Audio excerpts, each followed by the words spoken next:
Hello, everyone. I am Dr. Surabhi, Executive Director of Green Computing Foundation. I welcome you to today's panel discussion on a very interesting topic sustainable artificial intelligence. Before I introduce our esteemed panelists, let me talk a bit about Green Computing Foundation. So, Green Computing Foundation is a not for profit organization dedicated to promoting environmentally responsible practices within the world of information technology.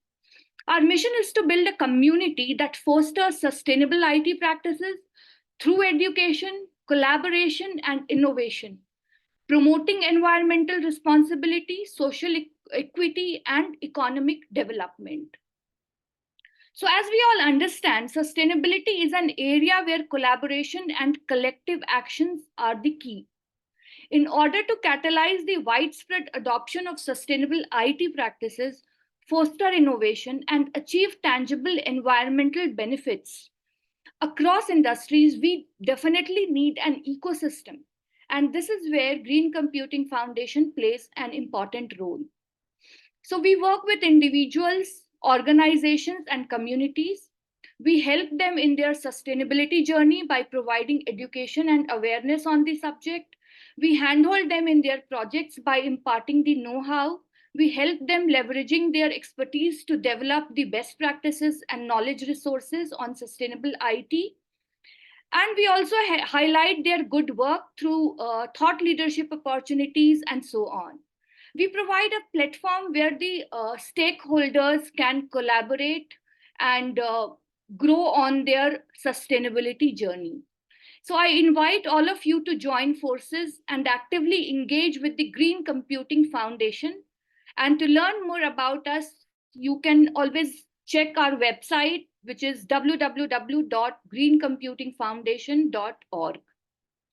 So today we have gathered a distinguished group of experts to share their insights and perspectives on sustainable artificial intelligence. Without further ado, let's welcome our esteemed panelists. To start with, we have Kedar Deo, who is VP Sustainability at Tech Mahindra. We have Vinayak Satpute, Chief Technology Officer of TerraBlue and an AI enthusiast. We have Aditya Joshi, Director of EcoITCon and former academician at Georgia Institute of Technology, US. We have Trenton Thornock, founder Wyoming Hyperscale Whitebox LLC. Archana Joshi, who is the head of AI strategy at LTI Mindtree and advisory board Green Computing Foundation. Let me introduce the moderator for this panel, who is none other than Dr. Niladri Chaudhary, President of Green Computing Foundation and CEO of Excellentro.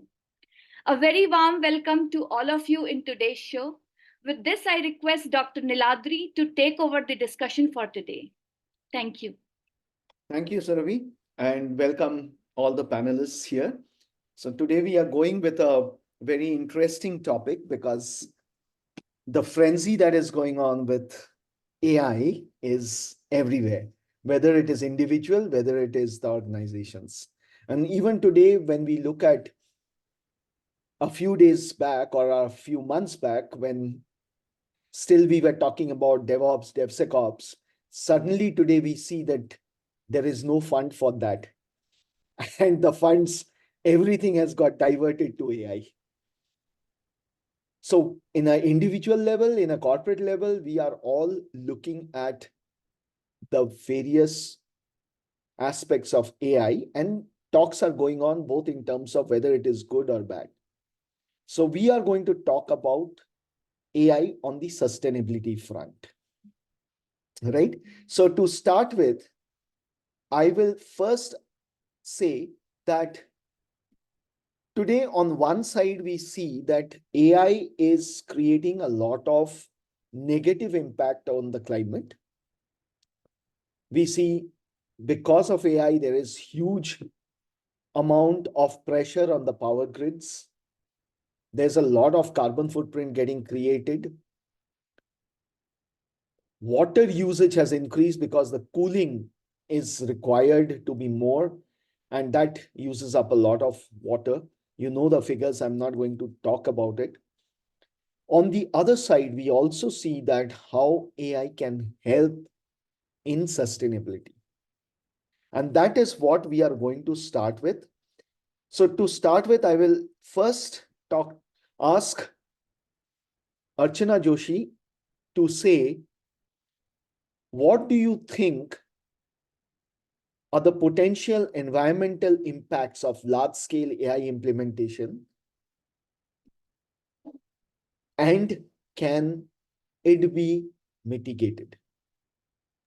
Okay, so let me say and draw on what you said in the intro further, right, Niladri, that there are two sides to this AI coin. One which is a extremely beneficial side, because AI is absolutely great in making sense of large data sets, helping us looking at what could be the areas. For example, if I say where will be the next biggest impact from a biodiversity standpoint, AI can look at a lot of climate data, geospatial data. It can look at a lot of these kind of things put together and make some sense out of it, right? And sense out of it rather quickly so that we can take those actions. So that's a good side of AI.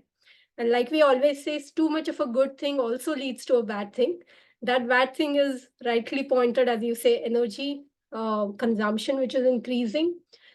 And not just energy consumption, which is there, it is also, if I look from a sustainability angle, ability of businesses to innovate, right? Because when you look at AI, it's not just about, okay, sorry, let me say, when you think of sustainability, sustainability is not just about the environment.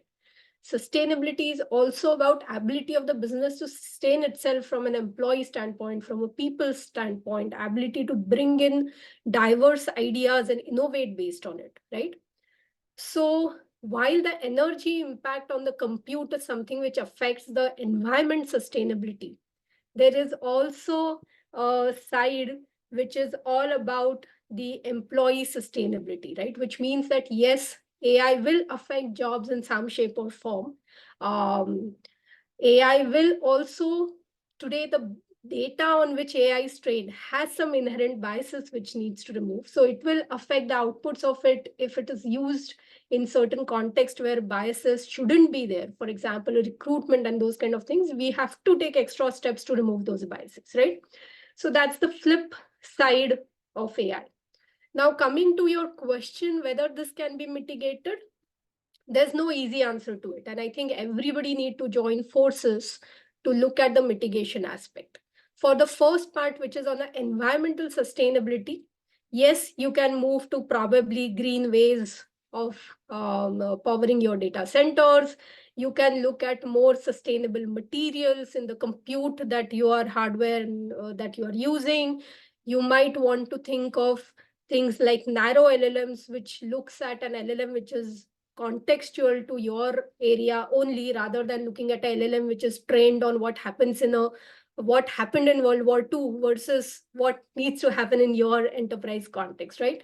So that's some of the things from an environmental standpoint. If you look from the other angle of biases, hallucination, I think it is our responsibility as somebody who truly cares of sustainability to make sure that data is fed right. So at the whole, I would say, base of this, the quality of data becomes equally important. So I think there it is onus not just on the individuals, but also on the corporates, also on the non-profit organizations to make sure that we feed in the data which is more and more ethical, which is more and more unbiased for it to truly function. That is the only way with this risks can be mitigated. And again, they can only be mitigated. They cannot be removed the way it is. For removal, it will take even more longer and research is happening. So that's what I would like to start with. I'll take a pause here. I know there are a lot of other opinions and great ideas on this table here. So let me stop right here and request others to pitch in as well. So I will take this question also to Vinayak and Kedar. So Vinayak, if you can share your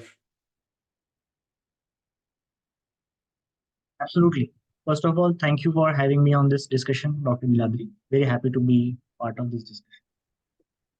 Before I join forces to answer Archana, I completely agree on the responsibility part for not just AI, but actually every technology that we are using today, whether it is only IT sector or manufacturing, this is equally applicable. Before I get to the actual answer, let's break up the sustainability word itself. How did it come into being, and why are we so much concerned about sustainability? Classic definition is not very recent. It was actually published in 1987 by uh, United Nations through Oxford Press, Brundtland report.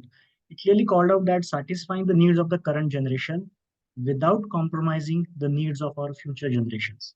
I think that definition pretty much sums up what applies to our living as human being, but also the technology that we are building today.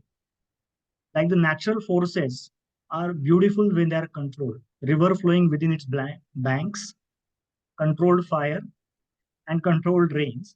These are very good examples to enjoy and life can sustain. But the moment the natural forces go out of control, boundaries, the life itself is not sustainable. Similar things apply to tech also, and as Archana rightly put in, the biases, hallucinations, morality, responsibility, and the amount of energy required to produce this technology, train this technology, is also something should be within the limits. Otherwise, it is not going to be sustainable, even though the intended use cases are noble. So, in my view, not just the use case of a technology, whether it is AI or others, the sustainability as an angle that needs to be verified right from the word go to really make it useful for the next generations also. Sure. Thanks. Kedar? Yeah, so as an enterprise architect, I will try to give a technology or architecture point of view. While AI is inevitable, starting from writing the code till deploying the solution, which intelligently scales up or scales down the server, just to make sure that the consumption of the resources are optimally utilized. But given that that AI has to be there, I mean, every solution needs to have an AI angle now these days.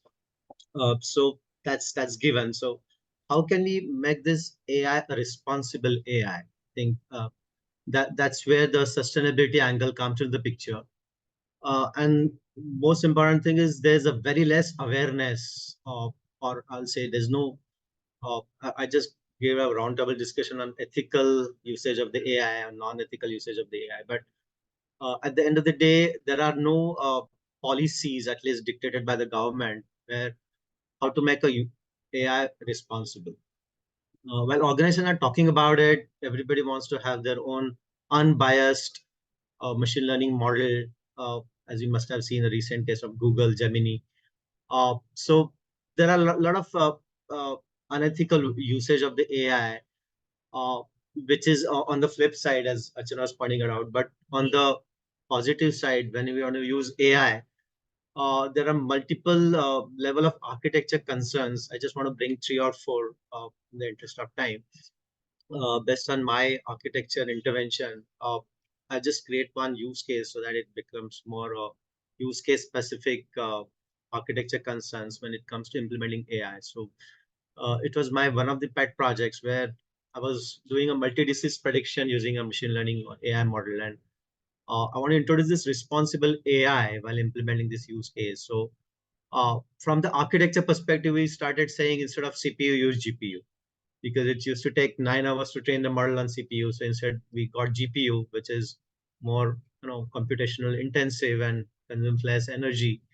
So that become a sustainable solution, replacing CPU with GPU. That's one. Then making your hardware choice, which is more efficient, is equally a concern. Like all the new product vendors started releasing their emission number as part of their product specification. In Tech Mahindra, we're just trying to evaluate Microsoft Surface versus compact equivalent counterpart when we would upgrade our hardware or laptops for all the employees. And then the energy consumption was the biggest concern. And then a lot of people are trying to get into the energy efficient hardware. and software also, which will reduce the consumption, because they will be obviously using AI, whether it's in Copilot world or writing the code. So they'll have to have a efficient hardware is the need of the industry. Uh, so and so forth. There are two more points I would like to say on the architecture side is the way the AI models are getting consumed or designed, right? So there are multiple techniques in the way when we talk about the responsible AI or sustainable AI is there's something called a delta training. So instead of training the entire model, we delta train that specific thing, and then there are multiple quantization and pruning techniques which I've used in my multi-disease prediction, where there's tons of data we are like need to make the train the model every day. So it's not sustainable. So what we did is we do a delta training in order to improve the accuracy. We reduce the weights. We try to improve the uh, remove the unwanted uh, unnecessary connections from our machine learning model, and we could train the model in next 2 to 3 hours max with any new data set coming up. So there are this pruning and quantization techniques which we have kind of implemented by creating our machine learning model. We try to make our algorithms more efficient. And the last but not the least is we're trying to deploy the entire machine learning model on the edge devices. That is also a power awareness session where uh, we have this machine learning model and we create a pickle file, which is a serializing the Python objects into one compact database, which you can put it on the edge device. So your power is given to the edge device. Instead of making a server call, you keep the entire trained model on the edge device. That also gives a less emission. So these are some of the areas where I found making the AI responsible to improve the sustainability of the overall solution. Thanks, Kedar. So let me go to Trenton first, and then I'll come to Aditya. So Trenton, you come from the data center experience, and what we see is one of the biggest area is energy consumption and water usage. And I would like to understand from you. I mean, I was just reading a article which IBM has published, and I think this is the first time that any organization has published their AI-related information to that extent.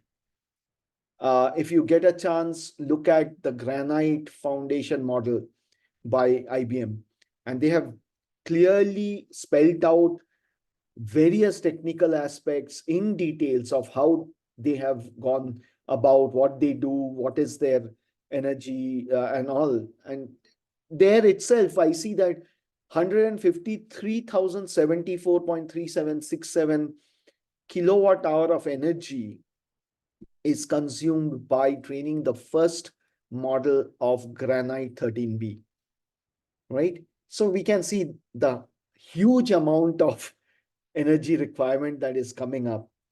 So how are the data centers gearing up to take care of this kind of requirement or demand? So that's a good question. I'm not going to name the hyperscaler because I want to protect the innocent. But 3 years ago, when we decided to go with liquid cooling technologies because of the mega drought in the West and to move toward waterless cooling, one of the hyperscalers told me point blank, he said, Trenton, you're wasting your time and your family's money and resources. Liquid cooling is a niche and it is never going mainstream. So that's kind of how we started, or at least that was the initial feedback. What we did to get ready for AI was kind of serendipitous. So we looked at the existing digital infrastructure for cloud, and what we saw was that the power consumption was 2 times what it needed to be, and water consumption was off the charts.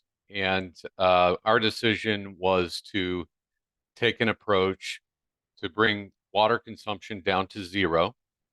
So we're using some geothermal innovation to help with that. And by moving to liquid cooling, in combination with that change in the external cooling plant, we're able to lower the overall power consumption versus a standard legacy air-cooled facility by 50%. So whatever IBM used to train their model, if it was done in our facility, the power consumption would be half and the water consumption would be 100% less, so zero. And that's not really where it starts or ends. That's the beginning of some other things that we did with the Open Compute Project Foundation. So I got in touch with a couple of guys, Cosimo Peccioli and Jaime Comella, who run the heat reuse sub-project at OCP. So I'm on an informal, it's kind of like an advisory board, I guess, or steering committee for the heat reuse sub-project. And the reason I got involved with that is, going back to how we do large-scale AI sustainably, we're taking the waste heat that would normally get ejected into the atmosphere, and we're using some of that to grow food. But the sustainability aspects of the facility go far beyond the architecture in terms of IT. So, for example, everyone knows that there's a shortage of labor in the data center market, right? So not only do we have a shortage of power and shortages of water and detrimental impacts to the environment, but we're having a hard time getting enough people. Well, everybody has a lot of chatter around diversity and inclusion, but I have yet to see another data center facility that has in its amenities floor a mother's room, for example. Like everybody on this call has a mother, right? But even in office buildings, there's no mother's room. So, my wife had the kids, she has to go find a closet somewhere on the office tower. So it's things like making amenities like mother's rooms and other stuff for the employees so that they don't feel like they're locked in a white box all day, even though that's part of our name. That came from it was inspired by the white box server concept, where it's not a brand name and you can interchange the parts, but we've really taken a lot of thought in terms of what the employee experience is going to be while they're working in the facility, to ensure that the amenities are there for everybody, and that we create an experience that is conducive to what our tenants expect in terms of quality and uptime. I'm not sure I answered your question, but that's my answer. Sure, thanks. Let me go to Aditya and ask a question which I thought makes sense once what I hear from you on the shortage of people. And that's where I would like to ask Aditya that how do you see we can help and ensure that AI technologies are accessible and equitable, particularly in regions with limited resources and infrastructure, and how academia can help in reducing the gap? Okay, so that is an interesting question. One aspect of helping AI proliferation into more rural areas or more unserved areas, if you will, of countries like India is going on using new capabilities that embedded devices have, which have AI processors inbuilt nowadays. There are a lot of embedded compatible processors that are coming up from NVIDIA and other device suppliers as well, which can be good for AI implementations. Not necessarily AI learning, because AI learning you will need uh, obviously you'll need more resources, but at least for AI implementation, you can do that. Uh, Learning, you can do minimal learning and training on pretty much most computing devices. So basic computing devices uh, are also fine in terms of uh, someone learning AI for the first time and training a deep learning network for the first time. So that is one aspect. The second aspect is, what can AI do to serve unserved communities? That is also uh, a very useful application of AI in terms of, for instance, multispectral satellite images. They can give you a lot of information about soil moisture content, things like that. So for, say, farmers in uh, rural Telangana, they might not directly have uh, any information about AI or any knowledge about AI, but AI can serve to analyze their soil types, uh, analyze weather patterns on a very localized scale, and do predictions for, you should plant this crop this season. So things like that are there are a lot of applications. The AI part of it will be transparent to the end user, but it will still be useful to even the semi-literate farmer uh, working on his 1 acre plot. Um, in terms of what academia can do to improve sustainability of AI, I would I would take it to a more broader question as, uh, how do we overall inculcate not just AI but sustainability in all software? So specifically for AI, for instance, uh, speaking a bit more technically, there are a lot of techniques that we can use to improve the carbon footprint of training an AI model or implementing an AI model. One of them, Kedar mentioned pruning. I think there is hardly any AI deployment where model pruning has not been used. In addition to that, we can use things like, specifically for deep learning networks, you can use factorization of your model matrix. You can use uh, various techniques to sparsify your model to reduce the dimensionality of your model. You can use things like model distillation or symbolic distillation, where once you have learned the model using a large amount of data, now you try to figure out a closed form expression or model it as a curve, so that now the resource requirements will not be as intensive once you have learned the model. Uh, Something that Archana mentioned, that data set quality. Data set quality, not just with respect to removing biases, but data set quality is also very important in how much uh, energy your training is going to use. The better your data, well, the better labeled it is, it's going to produce uh, better results overall in all AI technologies, not just deep learning. And things like being aware of uh, diminishing returns the more you train. For instance, in a lot of AI applications, to get the amount of processing power or resources that you need to get 98% accuracy versus 95, that extra 3% might cost you 5 to 10 times the processing resources needed.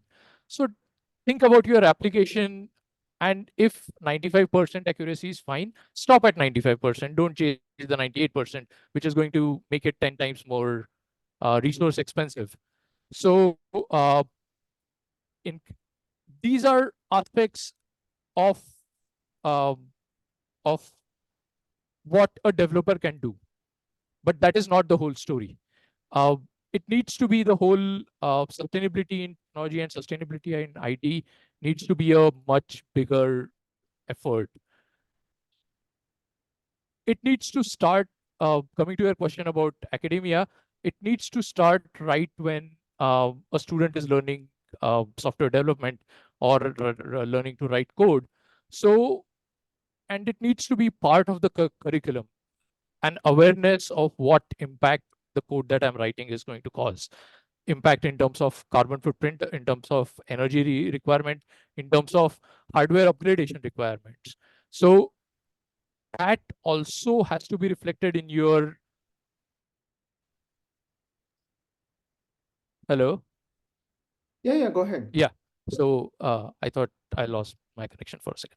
Okay, so I was saying that also has to be reflected in your grading metrics, and not just as an add-on module at the start of your semester saying, oh, by the way, you should be aware of the code. So the end result of that is the student will think of what he's writing, and it will be a part of his thought process whenever he is working on any code or any software application. So, and at EcoITCon, with respect to this, we have already been bringing this awareness into colleges, into in interaction with faculty through our training programs targeted at uh, writing more sustainable software and making faculty aware of how to write more sustainable software.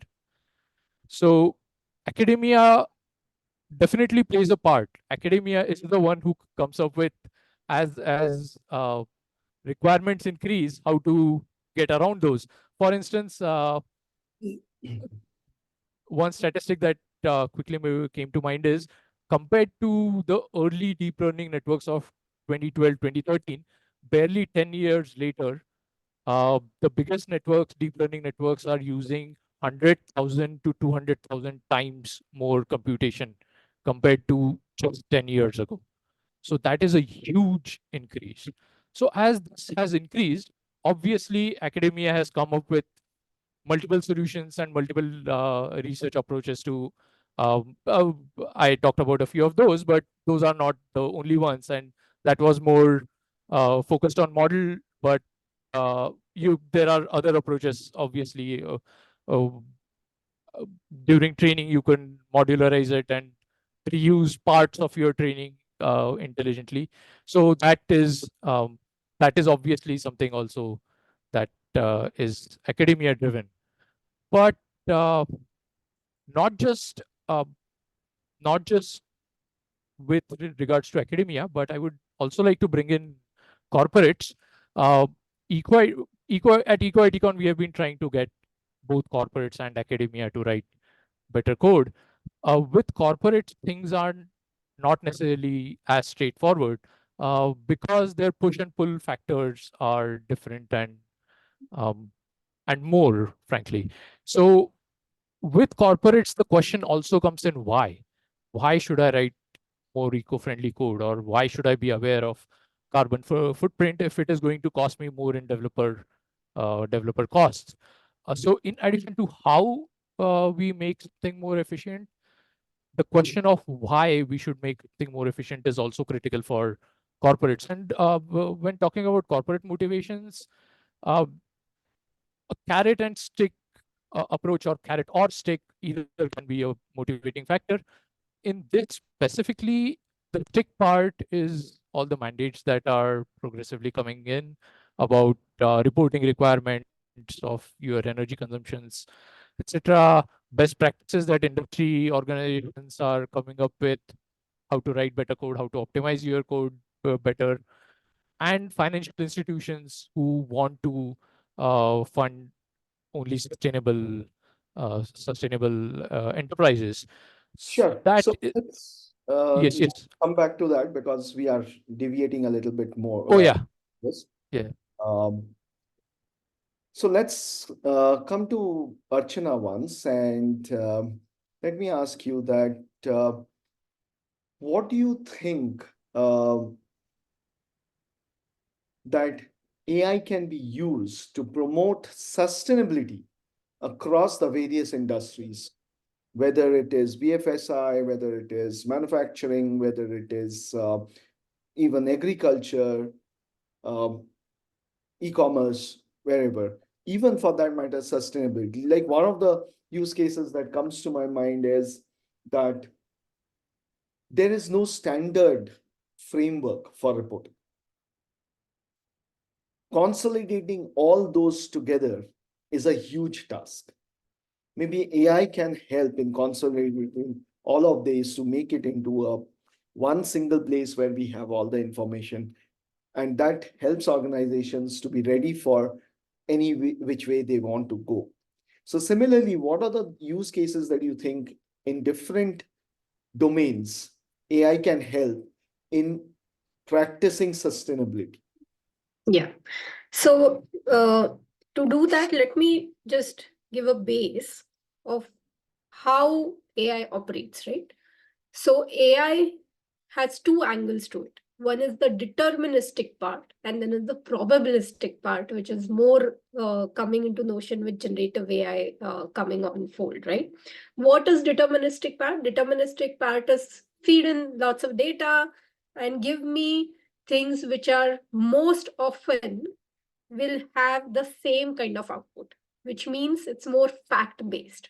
For example, who is the Prime Minister of India? Who is the president for US? These things always will have same answer at that point in time when you ask a question for that year. Whereas create an image which is good is a very qualitative probabilistic, because what is good that Vinayak feels and Kedar feels and everybody on this panel feels will be different, right? So that's a probabilistic. It may feel great to me, it may not feel so great to Vinayak, right? So that's a probabilistic area, and generative AI kind of is more on this probabilistic creative side of things. Now let's combine the power. So your traditional AI ML techniques address the deterministic really well, and now you have the generative AI bringing in the probabilistic as well. Now, if think both of these in mind, and now let's take an industry view to it. So let's say banking financial services industry view. What happens there? Ability to say that these could be the risks in a particular portfolio is a probabilistic view. So that's where your generative AI and kind of things comes a lot more into action to say that based on all of these parameters, chances of risk going high or there's a fraud that's happening, you can make it more and more probable of saying what could be the probability this risk may occur is one kind of things. Whereas in the same banking and financial services, saying that let me analyze all of this data and at a given point in time, tell me what is the profit and loss for a particular portfolio is a very deterministic use case which is happening, right? So that's how you see them banking financial services. And why this is important is because today sustainability risk or a ESG risk is a big thing for companies. So a bank should be able to understand that risk to finance and do a sustainable financing of the company. So that's a use case how banks are leveraging AI to be more and more sustainable in the decisions that they are doing and the way they are financing certain things. Let's take a second use case, which is a manufacturing use case. At the heart of any manufacturing industry is your supply chains. Now, ability to reduce waste in your supply chains, ability to truly bring in those just-in-time lean principles, ability to be able to predict to reduce waste is crucial for a supply chain, or ability to say that, hey, this raw material truly originated from where it was meant to be, and analyzing that data to say, yes, this is not a incorrect claim, it's truly originating in the place where it was meant to be, is where AI has a power to collect all of data and bring in both the deterministic and probabilistic abilities. So how MF manufacturing industry is using is making their supply chains more and more efficient from that angle. And that's how moment you reduce waste, your circular economy starts flowing well, and that's your contribution from a sustainability standpoint. Let's now take it to, let's say we attacked two big industry, which is banking and then manufacturing, and then let's take retail. Now retail, all of us know, the more you consume, many a times it's not very good from an environment sustainability standpoint. There are a lot of after effects of consumption, right? And let me not go into the debate part of that consumption aspect, whether it's good for economy, bad for economy, or so on and so forth. But let's just assume at the very core, more resources you consume, it's harder to give back to the earth and be more sustainable in that. So in a retail industry, your ability to truly bring out what is sustainable from its end-to-end life cycle standpoint and projecting that and appealing that to the consumer and having those personalized marketing campaigns which appeal to you and me in a different way is becoming very crucial and important. An ability to say that, okay, buy this only when it's truly needed, and these are the components within that product which you are using becomes more and more crucial. So the retail industry is leveraging AI to look at some of these things and say that, okay, how can I contribute to more of that appeal of sustainability that my consumers of my brand may have, right? So those are just three different angles of three different industries where the deterministic and probabilistic aspects of AI are coming together to serve different angles of sustainability. And here I'm kind of staying away from the typical ESG sustainability reporting which happens, because yes, those are some use cases which are common across industries, where that's pretty much something you have to do. Sure, thanks. I'll ask the same question on the what are the different use cases that you feel is there, Vinayak? I'm sure. I like the three examples that Archana you mentioned very elaborately. Aditya actually touched upon a very interesting topic that's very close to my heart, and what work we do at Terra Blue Climate Tech is to helping the farmers and farmer producer organizations, FPOs, in the eastern and central regions of Maharashtra state, is to help them with technological solutions, including AI, and specifically the probabilistic part of the AI. They do not have the access to the technology aspects of it. And we can talk about the two extremes. One is extreme rain and the drought-prone areas. For the predictions which analyze some of the weather patterns, it kind of falls into the deterministic area where you have the weather data available.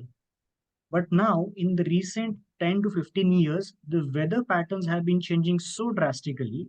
The existing models, which are developed by humans and probably some statistical machines, are not able to catch up.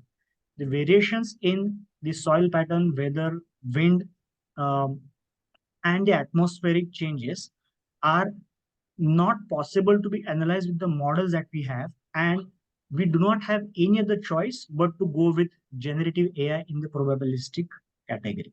This is where the strong hold of the AI will actually help our society and farmers at large to have better quality of predictions so that they can manage their existing crops and the crop cycles overall.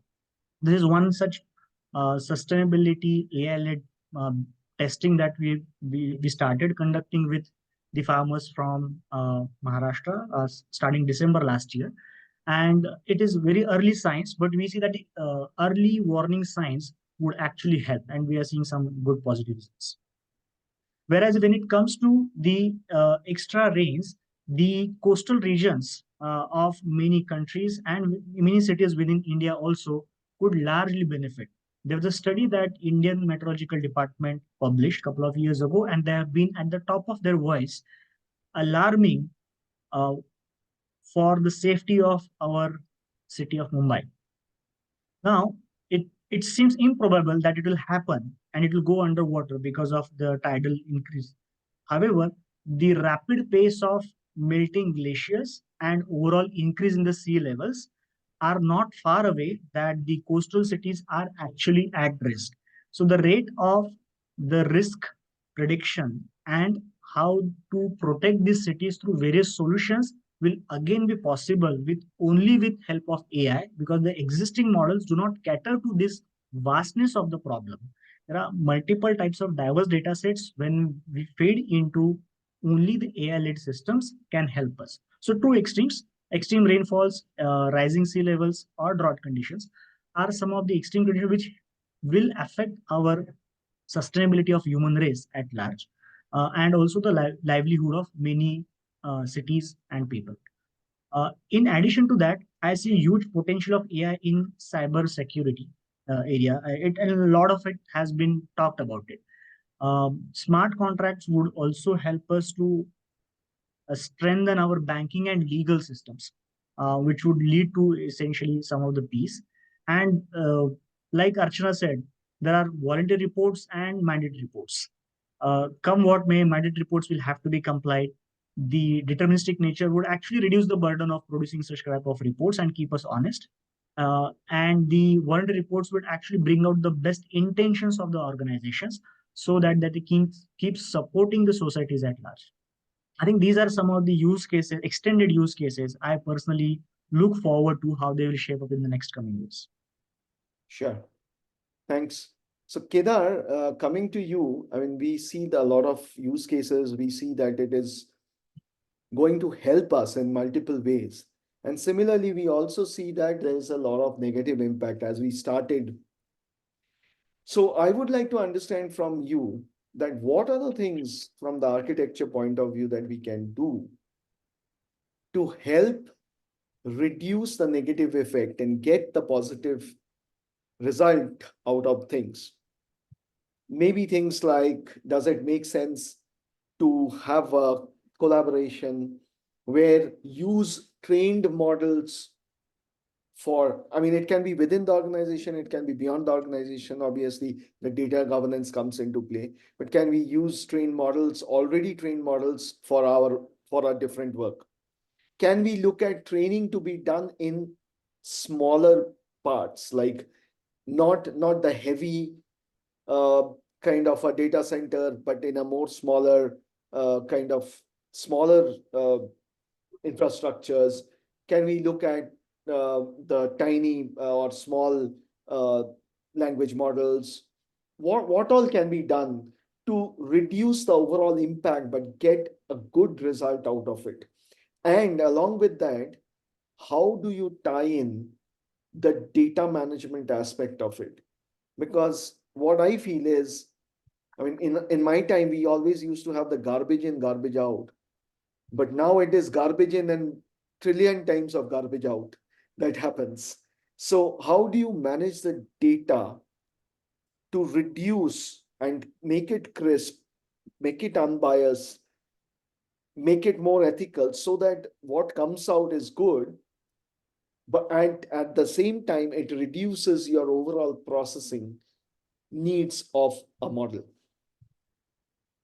Yeah, that's extremely elaborate question. So, uh, in terms of the use cases, the same extension what Archana and Vinayak mentioned. So, from the architecture perspective, when it comes to, there are two use cases, two industries I'll talk about. First is the a chemical industry where we got a use case that they are doing a server decommissioning. There are 800 servers and they want to decommission that. And there are a bunch of AI algorithms and everything with GPU, CPU combination of servers running on those existing hardware. So while this decommissioning process is triggered, they want to measure the baseline emission of their existing servers. And they have Windows 2013 OS and they are upgrading to 2019. So even once you upgrade the OS, that is the more efficient OS. So it will obviously reduce the emission. But at the same time, we're trying to measure the utilization of the servers, the existing servers. And then during the decommissioning process, which server to keep, which servers to combine, and then how to optimize this AI models running on multiple servers at multiple times of the day.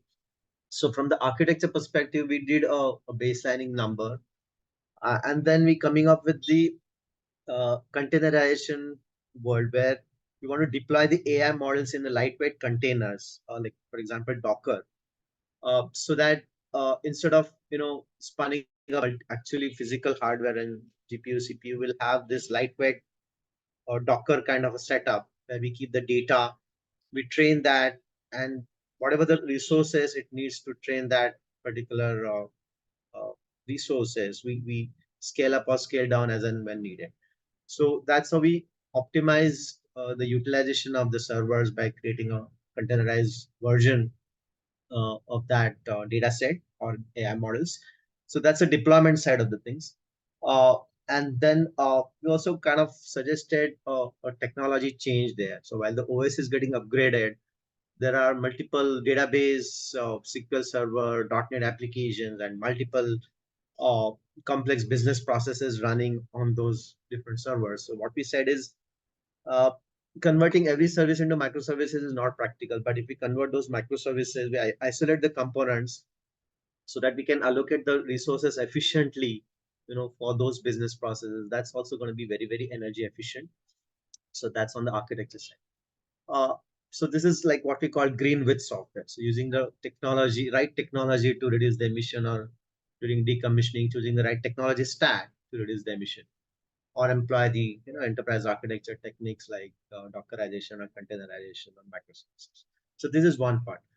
Another use case, Niladri, I just want to address here is the automobile industry, where uh, we have a use case coming from one of the automobile companies where uh, they are into the autonomous vehicle manufacturing of the parts, which is being used in the autonomous vehicles. So what they want to do is there's already a pro AI chip which is fitted inside the car. Okay, so that's like what we call edge devices, where the machine learning algorithm or every device is equipped enough, to take the decisions while the car is driving autonomously. But at the same time, it's a software driven vehicle, so what we call SDVs. And there are a lot of software that runs along with that pro AI or a hardware, which is bundled and packaged in the car. Or so what they want to do is they want to measure the emission of the application, which is running on the pro AI chip, making the AI algorithm. So when the autonomous car is getting driven, it creates a 360-degree view of the surroundings around, and it identified obstacles and then determine the path, uh, how to move from point A to point B. And this is all driven by the software. So what they ask us to do is like, let's measure the emission of this application, which is running on this Pro AI hardware, and how to reduce the emission, how to make it more efficient. And of course, it's embedded C code at the end of the day. And there are multiple standards and, way to improve the efficiency of the code. They use MISRA standard, which is an embedded C++. So all these use cases are coming up, and then the data required, where you have a GPS data, which is anyway going outside of that Pro AI chip or a CPU, what they call supercomputer there.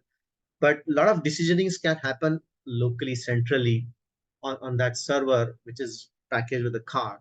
I think that's the best efficient way of handling such use cases, like decentralization, where you don't have to connect to the server, introduce the network traffic, keep the routers on, or do a lot of exchanging the data over the network, as well as utilizing some server for such, instead of doing a centralized decision, you can do a decentralized decision. So this is also another architecture pattern we found, and this is what we call green within software. So what we can improve as an individual component within the application, we can plug and play energy inefficient component and replace it with more energy efficient component.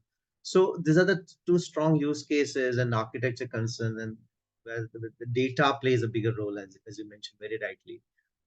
The moment you keep the data on the edge device or isolated components, it helps in the decisioning and to and fro traffic, and it's computation wise also, it's more efficient than making a round trip to the server or some another network calls to 5G networks.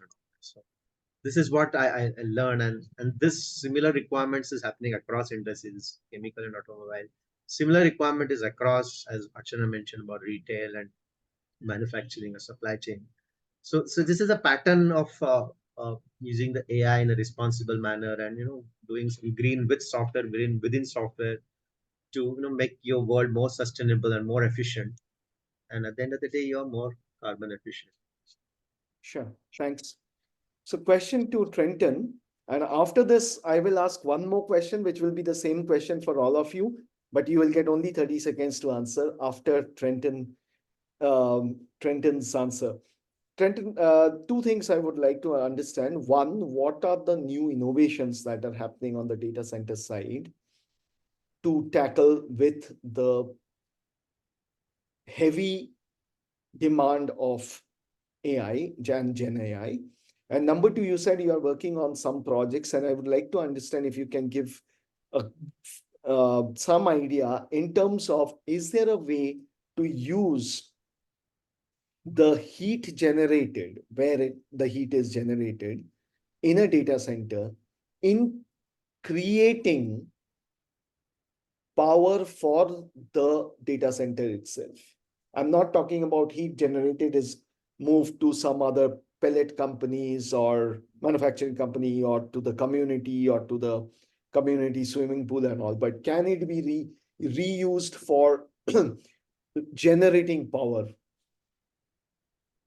Sure. So let me talk about the innovations. Most of those have something to do with some form of liquid cooling. So we have air-assisted liquid cooling. There's that's kind of the first step in density. So I'm going to kind of start with the least dense compute and move to the most dense. So the next step is a rear door heat exchange rack, where you just take a normal air-cooled server and stick it in this rack with a heat exchanger on the back. That kind of gets you from 35 to 50 kW in the rack.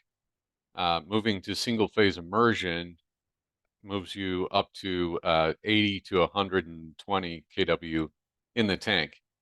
And then there are several different names for this. There's direct to chip, cold plate, and similar technologies that either use a dielectric fluid or water to cool the chip directly.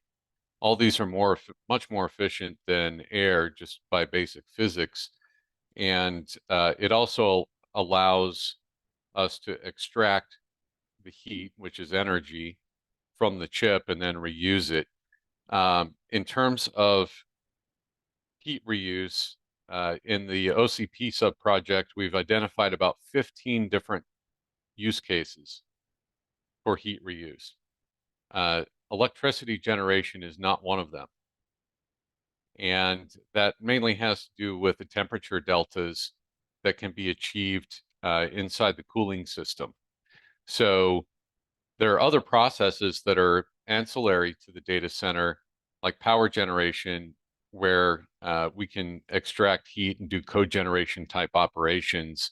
But our thermal engineers have looked at this quite extensively. And in fact, I spoke with another firm yesterday, and when I described the temperature deltas in our facility, this individual basically said, yes, our system is very efficient, but your liquid cooling system is so efficient that there's not enough temperature delta there for us to generate power and have a good return on our investment.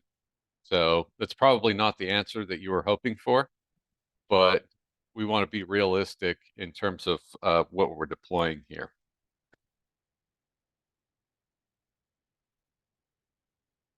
Niladri, you're talking on mute, I think.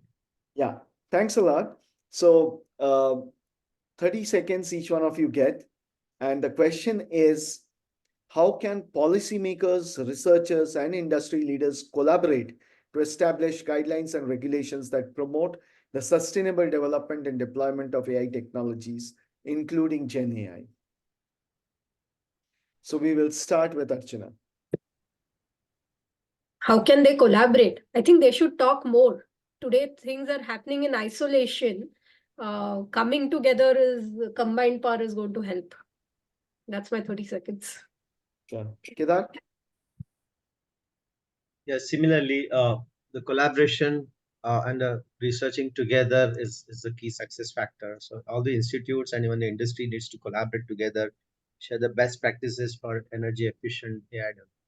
Is my take. Vinayak? It's not fair, Dr. Iladri. The question itself took 30 seconds. So here's my take on that. The policy can drive disclosures of all energy consumptions and reporting in a as standardized way as possible, so that all the stakeholders that you mentioned can leverage that disclosed information to come up with better implementation of tech solutions and AI solutions. Great. Trenton? So there's a thing in the United States that launched in the last 10 days or so. It's called the Liquid Cooling Coalition. So this is a group of major companies like Shell, Intel, some of our partners like Submer, who have organized to lobby the US government and Congress in order to get sustainability metrics into laws that have already been passed and have yet to be further refined, and also to interface with lawmakers and their staffs to educate them on sustainability and what we should be doing in the data center space to reduce our resource consumption load on the environment. Thanks. And Aditya. So nowadays, the technologies are changing so quickly that it is very imperative that everyone is at the same table and talking the same language, because the cycle time between changing laws and changing technology is the time differential until now has been too high. So that needs to come down. So with that view in mind, I think industry organizations like what Trenton mentioned, those will play a very important role in getting all the stakeholders onto the same table. And as long as governments are listening to industry and academics, um, the the time differential and the policy lag between technology and policy will hopefully come down. Sure.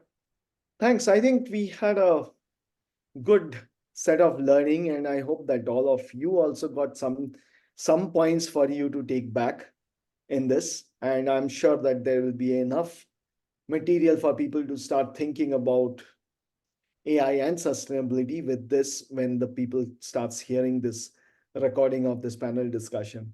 And once again, thanks everyone a lot for making your time and coming here and sharing your experience and your thoughts on sustainable AI. And thanks from the Green Computing Foundation once again. Pleasure to be part you. of this. Thank Thank you very you. much. Thanks all. Thank you All right. for having me.